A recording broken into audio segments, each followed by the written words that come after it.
World Financial Group offers entrepreneurs from all backgrounds the opportunity to start their own business on a level playing field. Dr. Yana Woodhouse, receiving the WCM Wall Street Pioneer Award by the United Black Wall Street of America, Inc., is one of those entrepreneurs. I see WFG and TFA as a place where African Americans with an entrepreneurial mindset can flourish. And the bonus, we help families and serve the communities across the country. To learn more about us, go to worldfinancialgroup.com.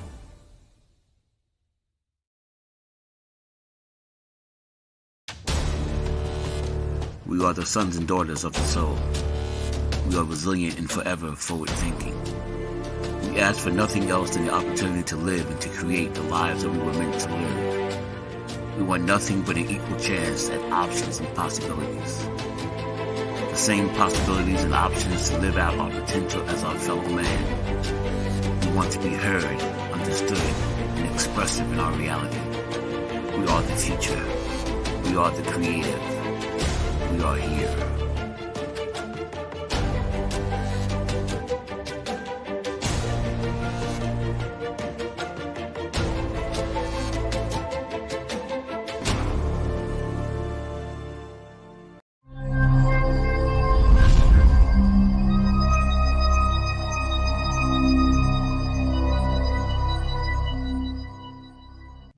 This is Kier Rogers, and you're listening to Urbanology with my dad, Tony Rogers, on WHCR 90.3 FM New York.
Good afternoon. Tony Rogers here, your host for Urbanology, the Art of War. I hope all is well with you. For those who may not know, I had a sad note. Harry Belafonte transitioned today. At least that's what is all on social media.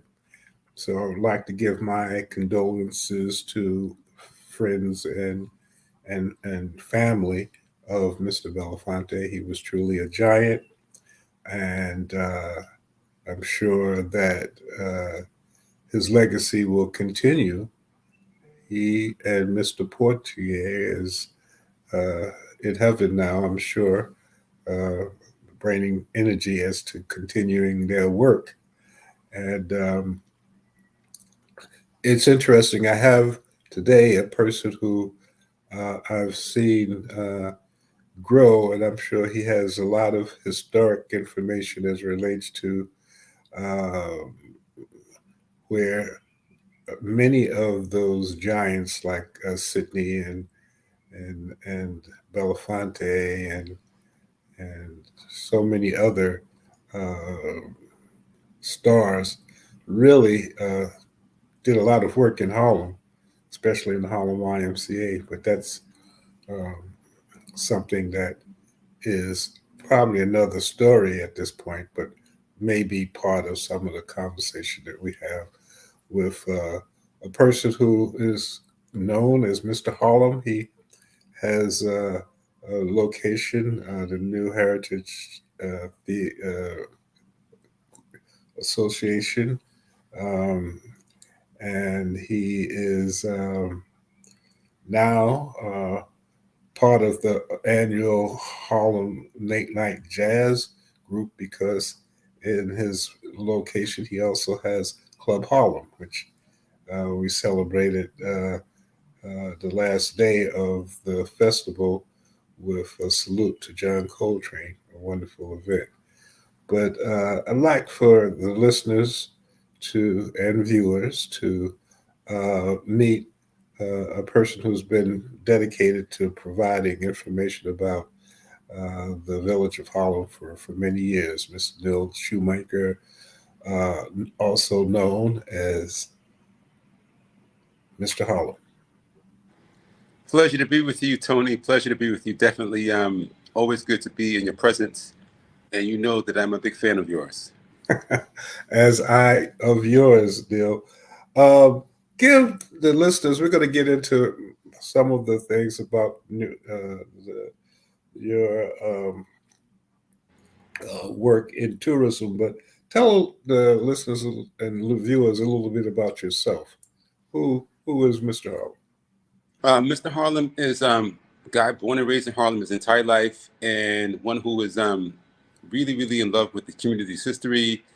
And I feel like when you're born in Harlem, you're born with a certain inheritance. You know, I'm not a Kennedy or any rich kid for that matter, but in being born in Harlem, I feel like I am the heir to great inheritance, and I'm just as rich as anybody else. And whenever I can use that natural inheritance called being from Harlem to preserve the community's history and to contribute to the local economy via the industry of heritage tourism, I feel like maybe I'm paying rent to live in the house of Harry Belafonte. I'm paying rent to live in the house of Samuel Davis Jr. I'm paying rent to live in the house of Sidney Poitier. I'm paying to live in the house of the Legacy of Harlem Week. Mm-hmm. Well, I think I met you during Harlem. You were working with the Harlem Week program at one point, or the chamber. Most definitely, yes. You know, I'm a big fan of, it's a long story, but I'm a big fan of art. And when I first got my first apartment, maybe around like 1997, I had always seen those beautiful pieces of art that were done by people like our good friend Adamula and other, you know, the art that articulated the Harlem Week program. And so I said I wanted some of the art. And so I was looking for the Harlem Week office, and lo and behold, I stumbled upon 1 West 125th Street. And I went into that building up there when you had the offices over there before you moved to 135th Street. Right. Pamela Lee, and I met a dear person named Carrie Robinson. And I went in the office there and I said, hey, I want some of these posters here. And they said, you just can't have the posters like that. I said, so what's going on here? And they said, there's a volunteer meeting going on. So I said, what's going on with that? And so Carrie Robinson said, you know, why don't you volunteer? I was working for Citibank at the time. And I thought to myself, if I volunteer, I could definitely get some of those posters. Well, that led to me volunteering that summer and a few other summers. And at the time, I'm not thinking about tourism per se. And I'm working for Citibank. And it's a long story, like I said, but I wanted to get involved with tourism by chance. And 2 organizations were very important in the very beginning. And that would be Mass Street Malcolm Shabazz, and that's the Development Corporation, and also the Greater Harlem Chamber of Commerce. And that's where I met you and many other very influential people. Well, what allowed for you to take that leap of faith into becoming, which now is one of the most recognized tour guides in Harlem? What allowed for you to make that leap of faith from a secure banking position? Well, I think it was the secure banking position that provided me with a whole bunch of training. Like I was always in a sales position at the bank, and you know the bank sends you to this class and that class and other training courses to help you sell their product effectively. And so when I decided that I wanted to get involved in tourism, I had these skills I had gotten from the bank, and I decided to use them in my own way. And so I think that foundation from having a job, constantly having to present, talk, tell stories on behalf of the bank and selling the products. And so I just parlayed them over into the tourism thing. And like I said, I had already been around it via the chamber, volunteering via Harlem Week, and working at the bank simultaneously. So I was working at the bank simultaneously, and I was volunteering with the chamber.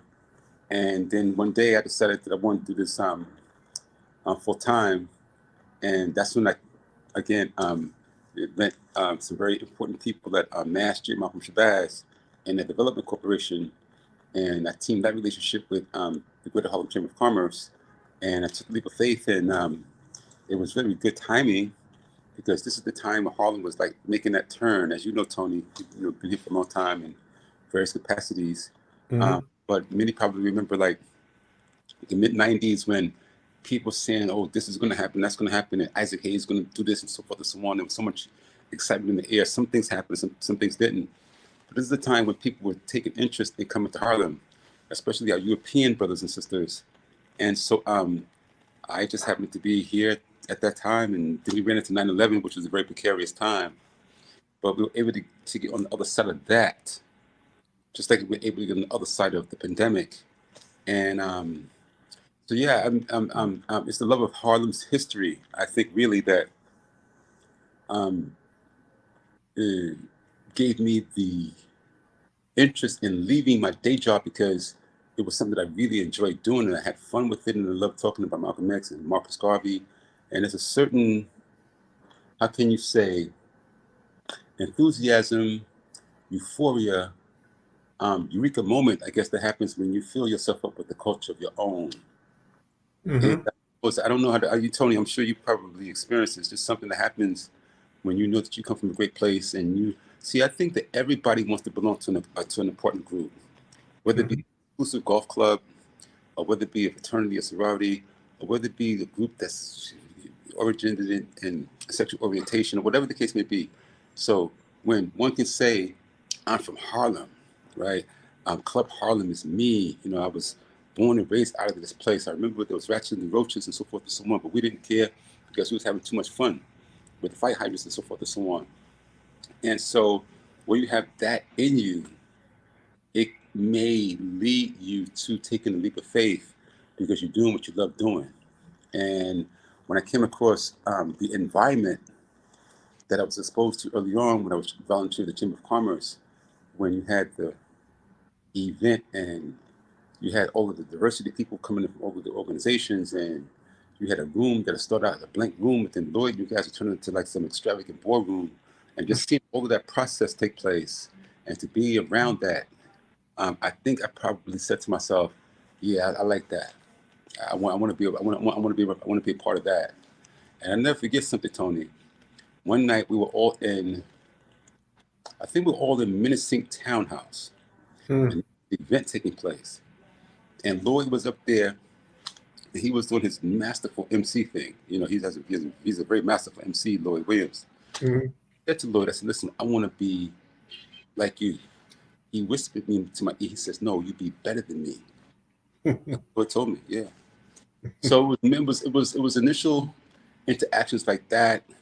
And again, like I said, Mass Malcolm Shabazz, another organization that I hold in super high regard, because when I went to them, I said, "Hey, listen, Mas, I want to start meeting people here on this corner."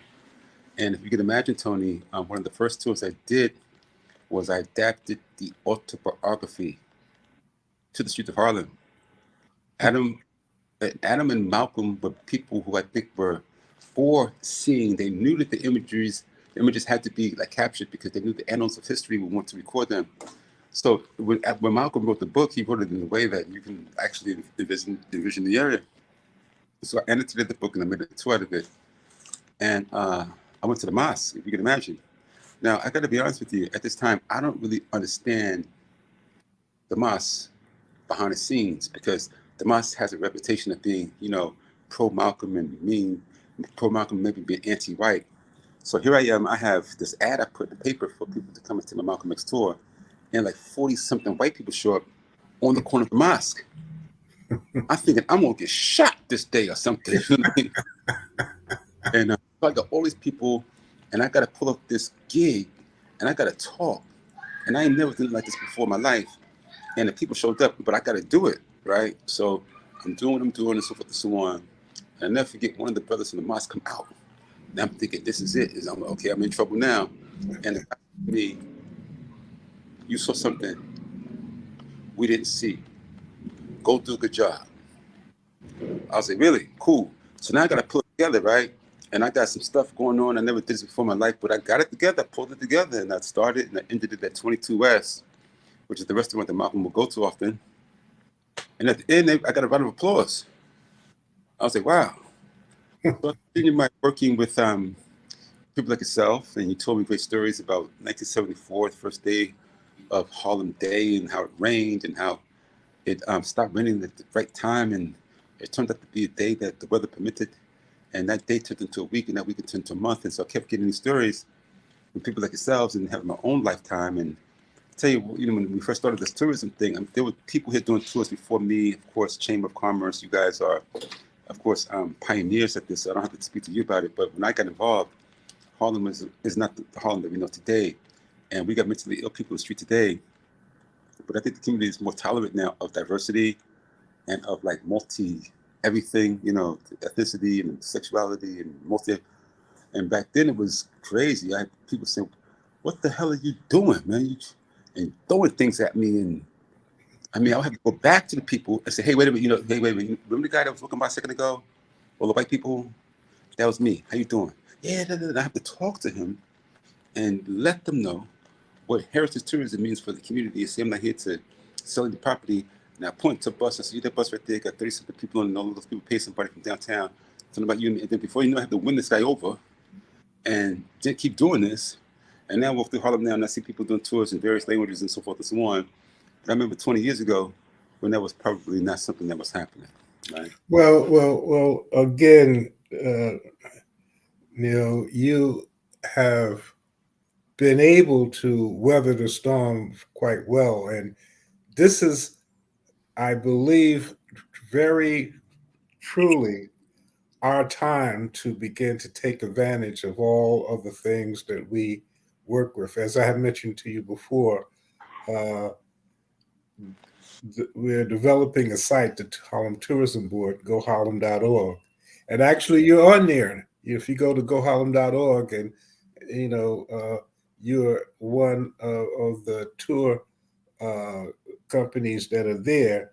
And I want to actually make uh, uh, uh, uh, a plea to you to become more involved in the overall goharlem.org tourism uh, project, because we know now that a number of opportunities have presented themselves. We in June, the new Marriott on 125th Street should be open by that time.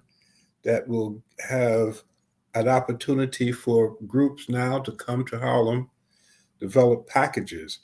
And, Mm-hmm. and with that, the governor, Governor Hochul, has initiated a program that will be the rest of 2023 and 2024 for part of the I Love New York platform will focus on bringing African and Caribbean Americans to New York State because of the $1 billion industry that's there. So, with all of those things happening, Harlem is going to get a lot more focus, and Mm-hmm. packages, tour packages, and all of those things will become a lot more uh, plausible because we have a place right next to the Apollo where people can stay.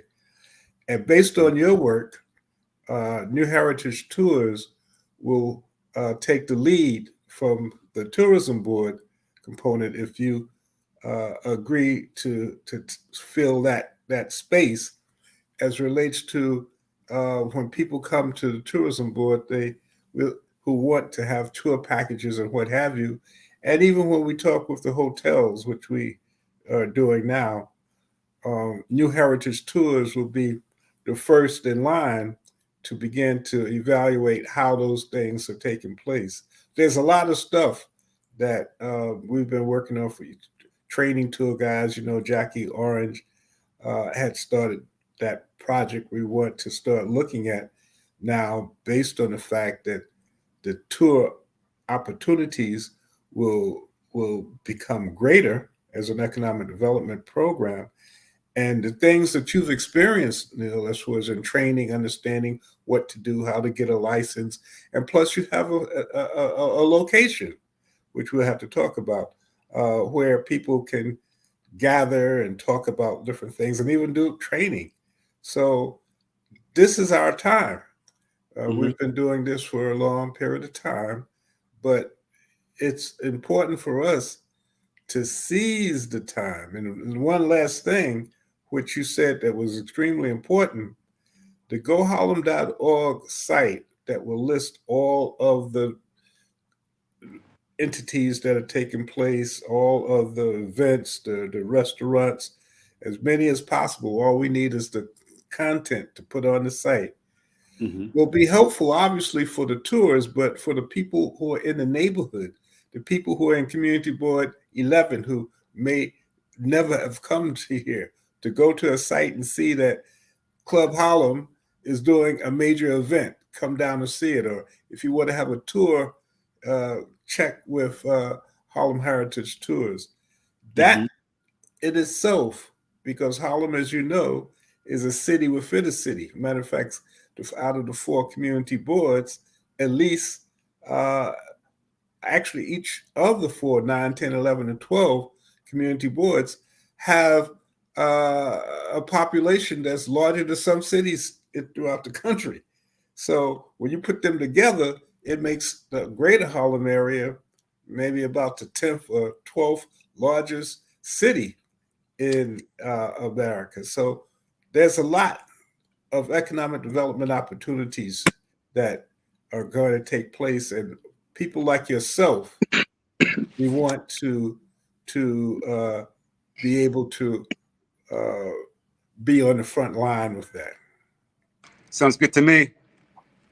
Let's do it. Let's make it happen. Tell the viewers and listeners. I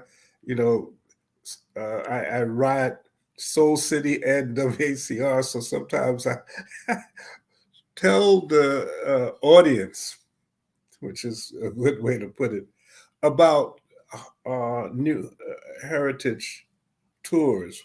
What type of tours do you do? How can they reach you in order to get a tour? And what are some of the most popular tours that you do? Yes, website where we can be reached is www.harlemheritage.com. I am Mr. Harlem, and my email is mrharlem@harlemheritage.com. We're located at 104 Malcolm X Boulevard. We are practically right around the corner from Mass Street Malcolm Shabazz, one of the most well-known faith-based organizations in the city, if not the world, I should say. So many of you who know of the building, they're on the corner with the big green sphere on top. We're practically right across the street from them. The number 2 and 3 train come practically immediately to our door, which makes right there. Yeah, you go 2 and 3. We're right here, literally a couple of yards from the train stop. When you get out, we've been around here, as Tony mentioned, for over 20 years doing these tours of Harlem. And some of the tours that we do, we pay very close attention to being like cultural doctors. When you go to a physician, they diagnose you. They try to figure out what's going on with you. They ask you what are your symptoms, and they try to find the best situation for you. So when you come to us, you tell us what it is that you have a need for culturally, and we have friends like Tony Rogers, Harlem Tourism Board, and I can just go on and on, other friends that we have in the community who we can reach out to and say, listen, we have this particular request. We have to curate this event. And so, for instance, over the previous 10 days or so, working with our good friend Dakota Pippin at Harlem Late Night Jazz, we took a look at some jazz history, and we realized that March 17th and April the 22nd are the 2 recording sessions for Miles Davis' Kind of Blue. April 22nd is when he dropped full album. So therefore, we had a celebration of the dropping of the Kind of Blue full album, which went on to become quadruple quadruple platinum, one of the most well-known albums in the history of album sales. Period. So we curated an event where we had a trumpet summit, and if you look at my Instagram page, now to my social media, if you look at my Instagram page, the first pic on the page that's pinned is video of the trumpet summit here in my place under the Club Harlem awning, the blue light, and it made for a really cool event. And we kind of made it so you can actually feel like you're in the studio with those guys back then. So I took the long route to say, in terms of the kind of tools that we developed, we got. I can't really disclose the call that we got today, but Left it in the door. oh, thank you. So I can't really um I can't really. Oh, sorry. Sorry. I can't disclose the nature of the call that we had today, but we're going to create something that's going to involve theater and tourism. I had a call from a theater company, so it's going to be really interesting. So anyway, the curation of special events is what we do, and then besides that, Tony, there's the Civil Rights Tour, then there's the Harlem Renaissance Tour, and then there's the Sugar Hill Tour, and there's all these different tours that we do, and they pertain to like major segments of our cultures, his community's culture. Civil rights is huge. I mean, right outside my door, as you know, Tony, there's the mosque where Malcolm X was the leader. There's the church associated with Dr. King. There's Adam Clayton Powell Jr. Boulevard. There's 8 Philip Randall Square. These are all great civil rights leaders who come from Harlem. And so therefore people have an appetite for that particular subject matter. So without being long-winded, curation of whatever it is that you want, and then we have some house tours that we conduct as well.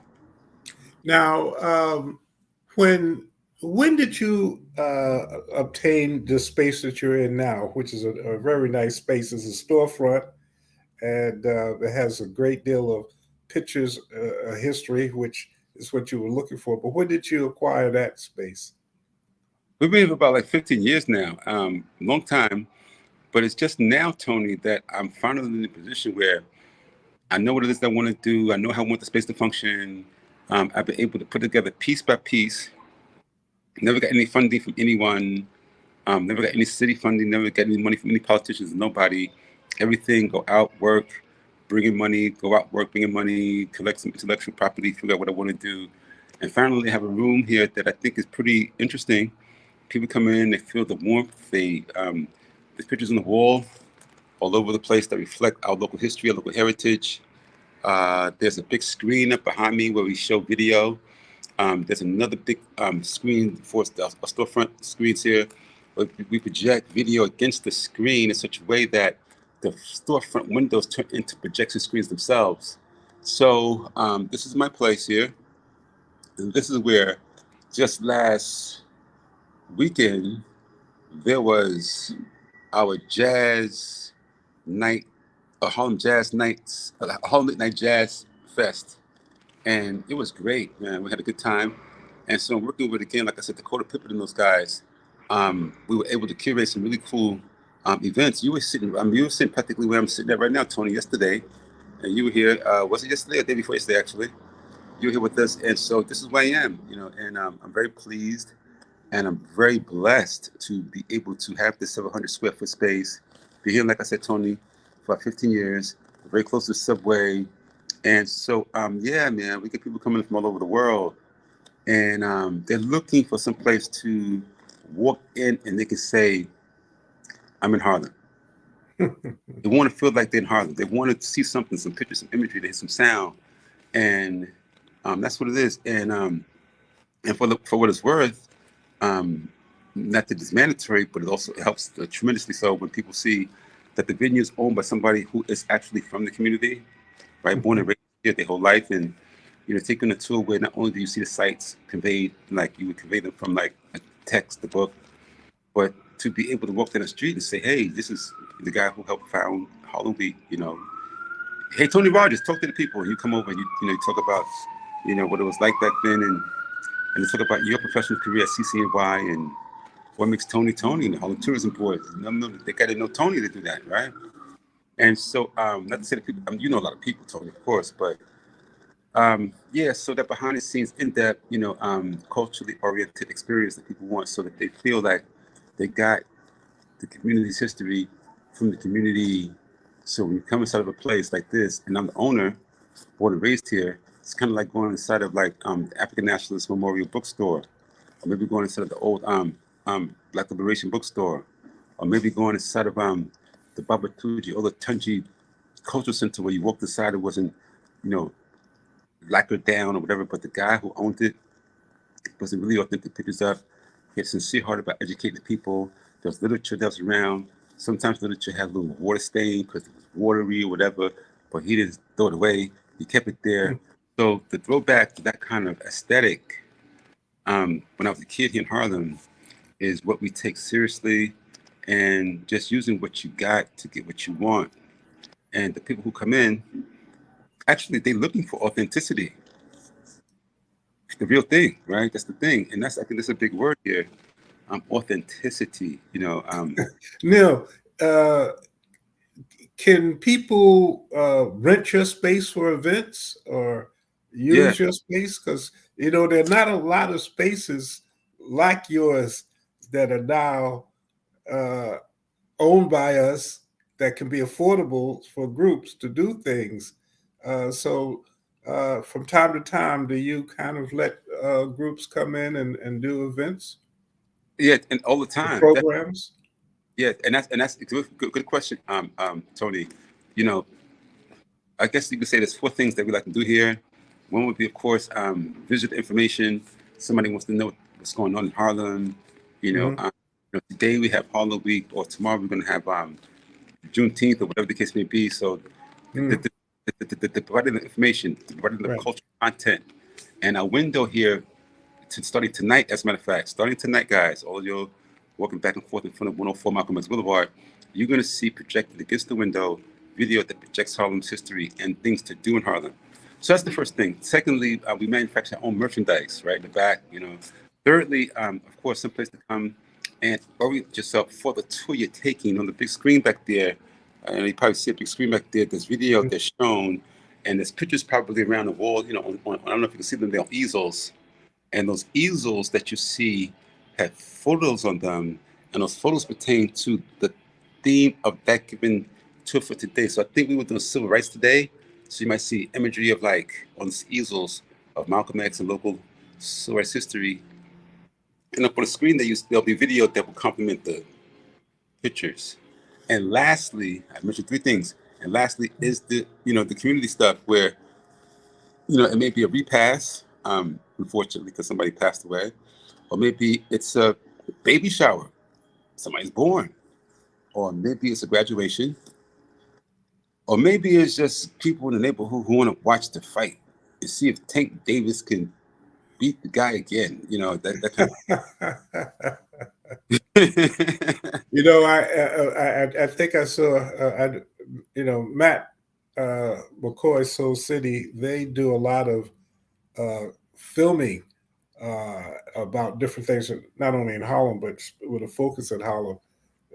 When I was at the Coltrane event, as well as the one for Miles, because I was there twice. Because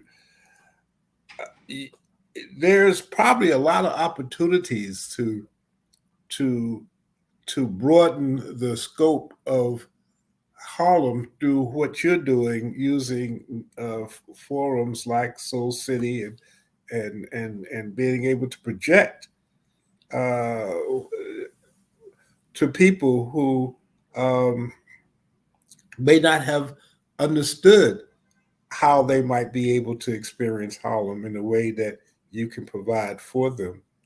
Uh, I learned the power. This whole COVID lockdown had a yin and yang effect to it, as everything.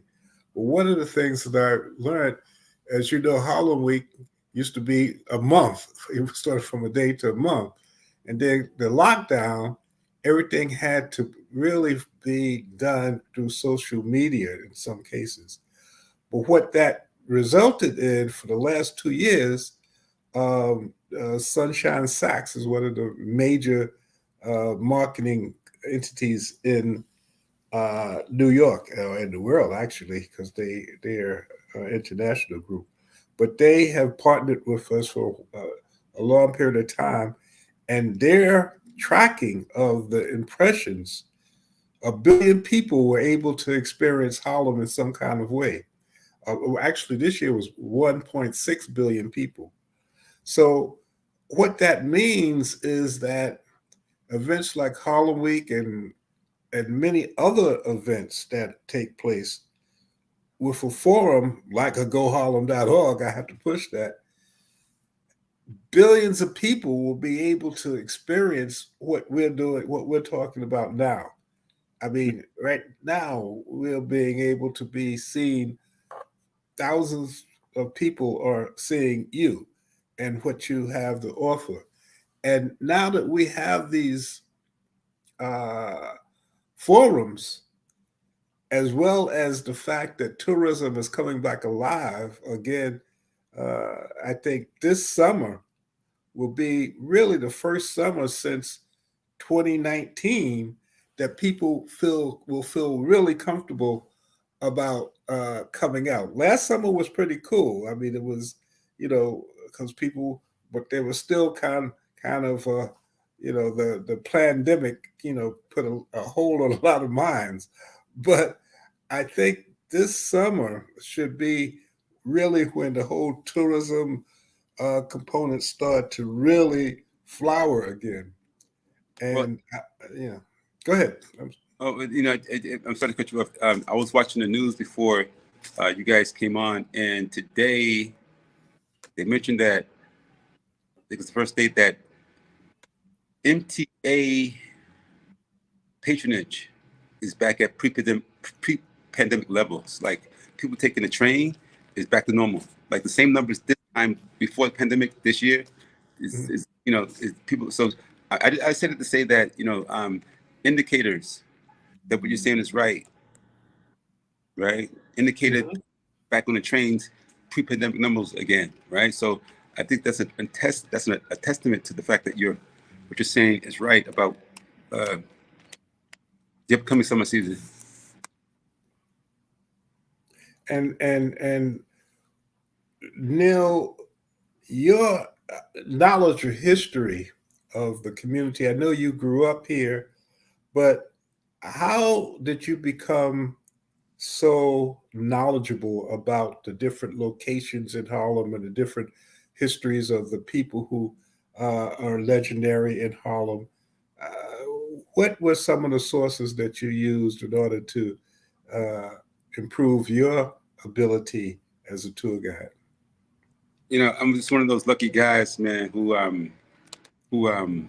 don't know, man. I mean, I thank God every day because I don't know. I mean, like when I was in the first time, I can really remember like really being about the history of the community. I must have been, I don't know, probably fourth grade. And I say I'm lucky because I had a mother who was like on me. She didn't have the strongest education herself, but she was on me by having education. The teacher said, if I mess up and I don't do this 2-page paper, that she was going to tell my mom, and that meant that she was going to come to school with a belt. Never a fun thing. Never was a fun thing. And she was very unpredictable when she would show up, so I didn't know when she was coming. So the teacher said, listen, you have to go and you have to write a paper, 2-page paper, double space, about anything you want to write about, but you got to do it. If you don't, call your mother. I said, oh man, I got to do this. So I went to the library. I went to the library, 4th Street over by the park, Mars Park. Got to find a book about it. I don't know what I'm going to do. I saw a book there, lower shelf, never forget it. Had 6 magical letters down the binder.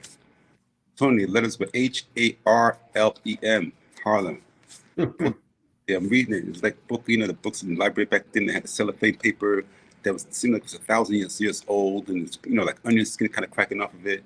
So like took it and I opened it up, and it was about people who lived in Harlem, and all of these legendary people who I didn't know lived in Harlem. And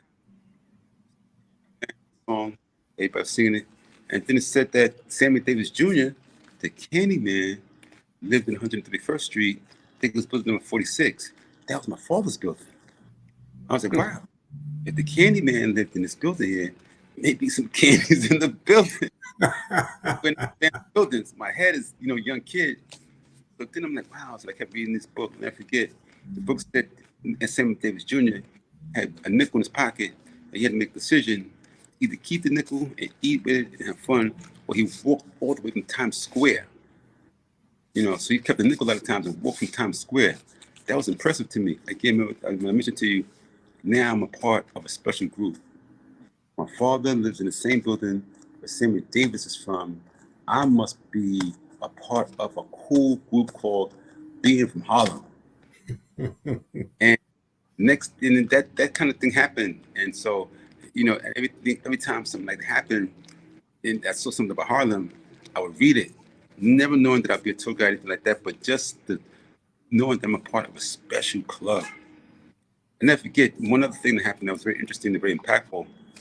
Must have been now I'm about 14 now at this time, and 14, 15. And we are at Aaron Davis Hall. And it's a day of breakdancing and all. And Aaron Davis Hall, they got the dance theater of Harlem up there doing the presentation about ballet. And Arthur Mitchell was on the stage. He said, who gonna come up here and dance? So all of us, kids are break dancers, right? We want to be anyway. We don't know what we're doing. We try to spin our heads. None of us, right? So we run up there on the stage. We try to do head spins and everything. We don't know what we're doing. Arthur Mitchell says, everybody who came on the stage now gets a scholarship to the dance theater of Harlem. Harlem, because I want to play basketball in the summertime, and I'm good enough to make the team, and that's what I'm doing. So I don't know what you're talking about. Got on the stage, American ballet dancer, whatever the case may be. But Neal Shoemaker's playing ball this summer, so cool. He holds up onto my own. Bro, the dance in Harlem called my mother. Problem for me. You're going to dance in Harlem, and I'm like, Mom, that's not gonna happen.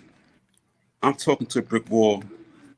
She does what she wanted to do. She grabs me and takes me downtown, and never forget, Tony, to a store called Capizio's, where they sell ballet stuff. Slim, the tights. The tights. That's, yeah. Shoes and the special shirt with the collar, the V-neck, with the collar, with open chest and everything, and got all of the stuff. And she takes me to the dance of Harlem, and she said, "You better stay here, because if you don't stay and I find out that you left, you know what it is." Okay, all right, cool. So I'm a little older now, so I can do my own thing, but still, I don't want no smoke. All right, so cool. I'm like, okay, Mom, she give me $5 every day, or whatever, a couple of dollars every day.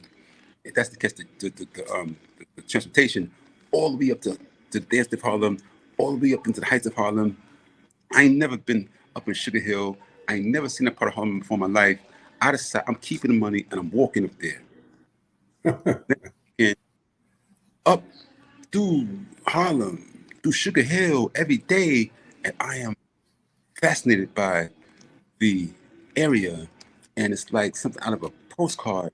And the homes That's the City College and all of those places. Yeah, I would walk through there because I went to school actually at PS 129 with John F. Finley School attached to City College. That's why I went to school before I moved from there downtown to Foster Project. So I knew Convent, but I didn't know Convent past 129th. I knew up to 129th, and I turned back the other way to the 125th. Now I'm going from Convent 129th, 130th, past Aaron Davis Hall. I'm walking through the Gothic buildings and everything, but you working at the time. I'm walking down Convent Avenue. I'm seeing the Grange. I'm seeing all of this stuff. And I had to be up there at 10 o'clock in the morning to go to the dance of Harlem. So you know how it's still sleepy up there and it's beautiful and everything. That area was like, oh, wow. That's another one of those moments that made me feel like, what? I'm a part of a special club. So these things just kept happening to me. Like, the kids just keep and then when I start volunteering with the Chamber of Commerce, now I'm around Lloyd and you guys, and I don't know nothing about serving no drinks. But I knew that if I volunteer and I was the bartender, I would meet everybody. But I didn't know how to make no drinks. A guy named Ed, God bless his soul, God bless his dead, his name was Ed something. Ed Greenwich. Older gentleman, right? Ed Greenwich. as Greenwich, he said, "What the hell are you doing? And that sounds just like it. You don't make no drink like that." And he showed me how to make like Bacardi and Cokes and like in the spot. So whenever I volunteered with the chamber, I wanted the bartender job. After Ed Greenwich showed me how to bar to make some drinks. And then now I'm in this atmosphere and there's all of this Hollywood like atmosphere and everything, and all these black people looking good, and the diversity person from the Bisco and this, that, and the other. And I'm serving drinks and trying to get business cards. And then I had the idea about tourism. And so now I'm like, yo, I got the banking experience. I know how to speak, I know how to present. I use the overhead projector. This is before technology. This is when people still need a brochure. You need hard copy paper. You're trying to get your brochure done. Everything is paper now. But I had some skills, and I started, and yeah, and then I started reading a lot. See, when you're doing something that you like, you do it all day. You know, people say something's true to the, you know, you do what you love. So reading was no problem. It was actually fascinating. Who did this? Who did that? And the idea of being able to locate where things happen became like people play video games. I started playing history, and it became very intriguing. And so, I've been doing it for a long time. Same thing, same passion. So now I got a lot of information in my head. You know. Well, you definitely do. When you started your agent, your group, your tour group, were there many other people who looked like you? I know that the chamber actually, I believe, because we started Harlem Renaissance tours. I don't know whether you remember Harlem Renaissance tours, but There was a guy named Ron Spence. yeah, Ron Spence, who passed away. I brought Ron in. Ron Spence and his sister Maxine Spence was a part of that, and we would do tours. And actually, all of the major tour groups that are present now would take a bus ride with us. Harlem During Harlem Week, we used to do something at the City Hall. Oh yeah. And from there, we would have busloads of journalists from around the world to ride through Harlem, and that's how we started going to the various different locations and the like. And it was that type of journalism that allowed for people to begin throughout the world to begin to see that Harlem was coming back. And then in 1979, we put together the first map of all of the various different places in Harlem. I still have a copy of that map. It was the Greater Harlem Chamber of Commerce, which is how that map, when it came out, a number of us went into the city archives to find out information about Harlem. And that's where we realized that the geographic locations for Harlem, at one time, there was a map that went from 96th Street to 179th Street from river to river. And that encompassed all of the community boards. And that's how we got the greater Harlem area. Because as you know, at one point, when you talk about Harlem, you talk about 125th Street, maybe, but you didn't put Columbia University into Harlem. You didn't understand that Grant's Tomb was in Harlem, and even you went up to Washington Heights. There are many Jamel Mansion. George Washington says, "I'm at Harlem Heights, overlooking," because that was one of their first victories at Grant's Tomb. My God. So it's been a while. That told him a second. They ran the water down on me. Yes, twisted, man. You know, I'll let you use it. Hannibal, what's that? Love you, Hannibal. I'm sorry about that tone. Go ahead. And so it's been a while. And one of the things that I love about you, man, is that with a storefront, you have a direct relationship with the community. Yeah, as you can see. Even through the jazz thing, people will come in, and that's important. And it's important for many reasons. Plus, Because once you embrace the community embraces you. So that is very important for a number of different reasons, as you know. Tony, what time is you got there? Huh? What time you got? Yeah, well, we're about ready to wrap up. Actually, Neal, because I know that you got a lot of stuff that's happening. Nah, I wanted you my to. phone, my phone, the thing I can't see the top of it because of the.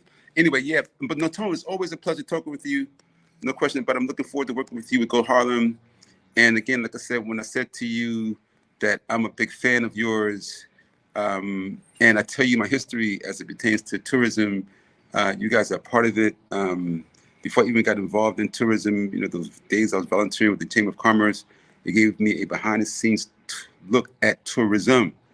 And I mean, between you and Master Michael Shabazz and the Development Corporation coming from that faith-based organization, yeah, you guys are a part of the story, seriously. And when I was able to look at tourism from behind the scenes as a volunteer with the chamber, I knew I wanted to be involved with that.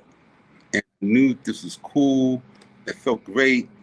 It seemed to be so many important Black people in the room, influential people. And to be honest with you, at the time, I was aspiring to be that. I wanted to be one of those industry leaders, one of those head of the diversity initiative for one of those companies. I wanted to be Lloyd. I wanted to be you. The way you guys carried yourself. As Lloyd said, you be better. We have a couple of minutes. Let the audience know how they can reach you, the best way to reach you, whether it's phone, email, or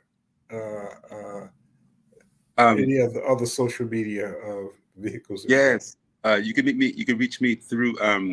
Oh, yes, a few interesting things going on, guys.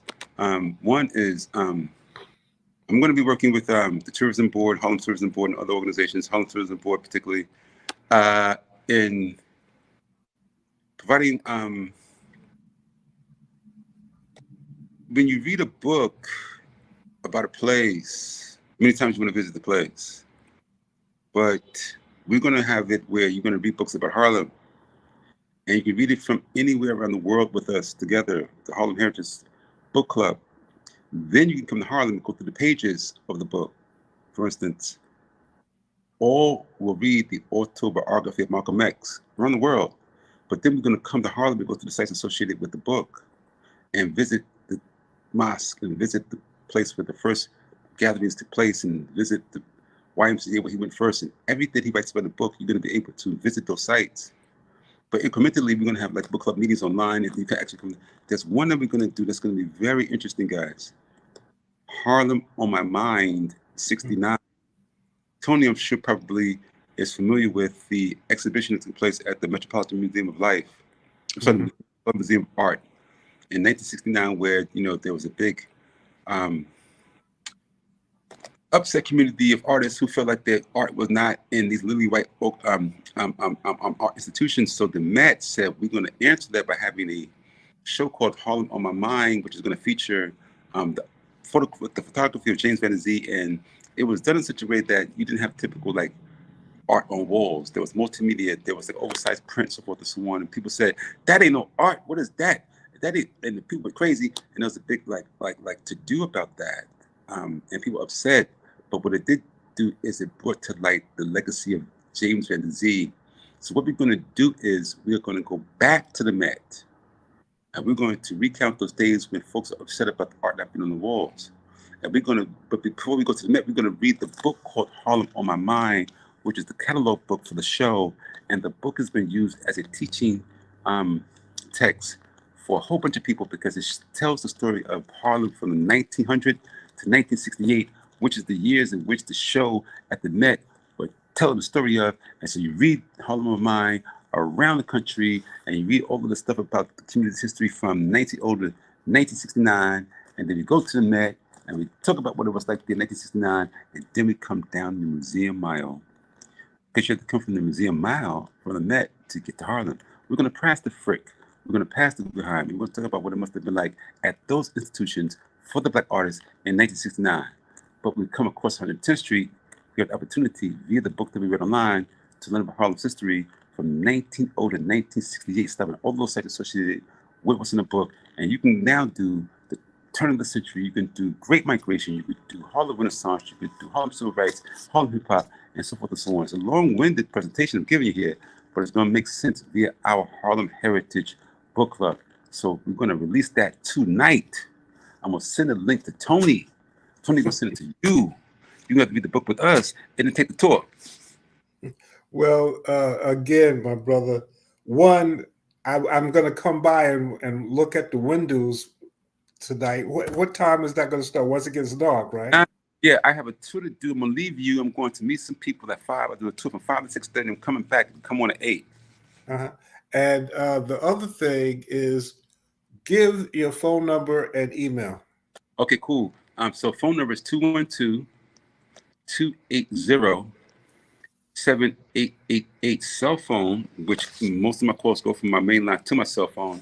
Cell phone 646-302-1575. Well, thank you, my brother. I know that you have to meet some people pretty soon and to get back, and there's a lot of things you're doing tonight. I know how busy you are, so I really appreciate you taking this time to be on. Neal Shoemaker, aka Mr. Harlem Heritage Tours, right on the corner of 116th Street. You can't miss it.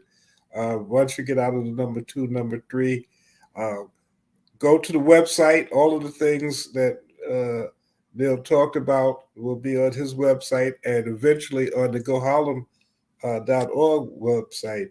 And we'll make sure that if you want a tour, you go to Mr. Harlem at harlemheritagetours.com. Thank you, Neal. We appreciate you. And I'll walk by around 8 o'clock to watch the window. Okay, that's the name of a good brother. Talk to you soon. See you tonight, okay? Okay, take care. Okay, bye-bye. So, again, we've been talking to a brother that has really allowed for hundreds of people to learn about the history of Harlem. He's been doing it for over 20 years now. He has a wonderful location, storefront location. We had mentioned the fact that there was a 10-day jazz festival, the first one, Dakota Pippins and his group, the Late Night Jazz organization. And it was, for me, it was a little tiring because I don't hang as much as I used to, but every night, about 3 or 4 venues was there. We'll probably have some of those venues on the show at periods of time, because as it gets warmer, I'm sure that I will be out with knowing that they're there now. I didn't know that before, and we'll focus on that. So, if you go to goharlem.org, we are going back to Senegal, October the 16th to the 29th. You'll see information about that. We'll probably do something around June to promote it more so. But if you want information about that, you can either go to goharlem.org or you can send an email to Harlem Tourism Board at gmail.com. So I'd like to thank Matt McCoy and the Soul City team for, again, giving us a forum. I'd like to thank, again, Neal for the work that he's done. And again, I'd like to thank everyone who has taken time out of their busy schedule to watch this particular show. And God willing, we'll see you next week. Take care. And this is Tony Rogers wishing you the rest of a wonderful evening. This is Kia Rogers, and you're listening to Urbanology with my dad, Tony Rogers, on WHCR 90.3 FM, New York.